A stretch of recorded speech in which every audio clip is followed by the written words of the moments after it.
বহুল প্রতীক্ষিত নবম জাতীয় পে স্কেল গেজেট আগামী সেপ্টেম্বরের দ্বিতীয় সপ্তাহে প্রকাশের লক্ষ্যে জোর প্রস্তুতি চলছে। এর আগে আগস্টের মধ্যে গেজেট প্রকাশের পরিকল্পনা থাকলেও বেতন বৃদ্ধির হার, বিভিন্ন ভাতা ও সুযোগ সুবিধা, জুডিশিয়াল সার্ভিসের বেতন কাঠামোর সঙ্গে সমন্বয় এবং সরকারের আর্থিক সক্ষমতা নিয়ে পর্যালোচনার কারণে সময় পিছিয়ে যায়। বর্তমানে এসব জটিলতা দ্রুত নিষ্পত্তি করে সেপ্টেম্বরের প্রথম দিকে প্রস্তাবটি মন্ত্রিসভায় উপস্থাপনের প্রস্তুতি চলছে। অর্থ বিভাগ সূত্রে জানা গেছে, মন্ত্রিসভায় অনুমোদনের পর প্রস্তাবটি আইন মন্ত্রণালয়ে মিটিং এর জন্য পাঠানো হবে। আইনগত প্রক্রিয়া শেষ হলে সেপ্টেম্বরের দ্বিতীয় সপ্তাহে গেজেট প্রকাশের লক্ষ্য নির্ধারণ করা হয়েছে। সরকারের সর্বশেষ পরিকল্পনা অনুযায়ী অক্টোবর থেকে সরকারি চাকরিজীবীরা নতুন কাঠামো অনুযায়ী বেতন পেতে পারেন। তবে নতুন বেতন কাঠামো 1 জুলাই থেকে কার্যকর ধরা হবে। এক্ষেত্রে জুলাই, আগস্ট, সেপ্টেম্বর এই 3 মাসের বেতন বকেয়া হিসেবে সমন্বয় করার সুযোগ থাকবে। মূল্যস্ফীতির চাপ ও সরকারের আর্থিক সক্ষমতা বিবেচনায় বকেয়া অর্থ একসঙ্গে পরিশোধ না করে ধাপে ধাপে দেওয়ার পরিকল্পনাও রয়েছে।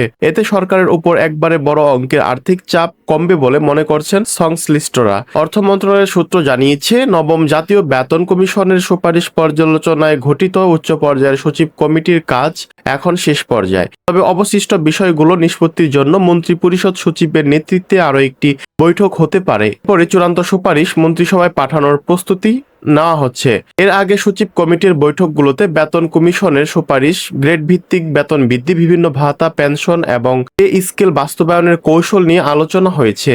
সরকারের আর্থিক সক্ষমতা বিবেচনায় কমিশনের পূর্ণ সুপারিশ বাস্তবায়নের ক্ষেত্রে কিছুটা কাটছাঁটের বিষয়েও আলোচনায় এসছে।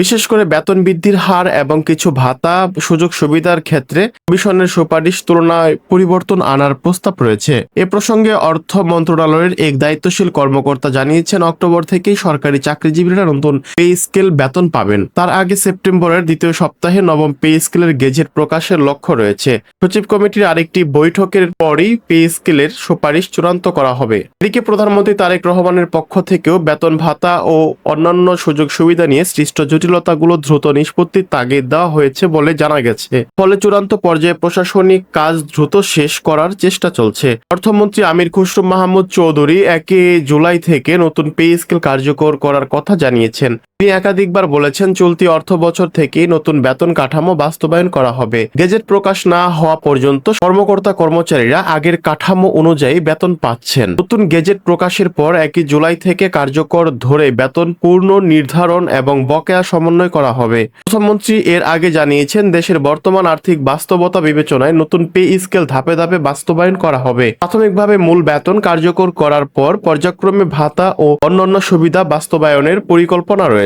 সুপ্রিয় দর্শক, পে স্কেল নিয়ে সবার আগে গুরুত্বপূর্ণ তথ্য পেতে বক্স বাংলা জবস ইউটিউব চ্যানেলটি সাবস্ক্রাইব করে পাশেই থাকুন। ধন্যবাদ।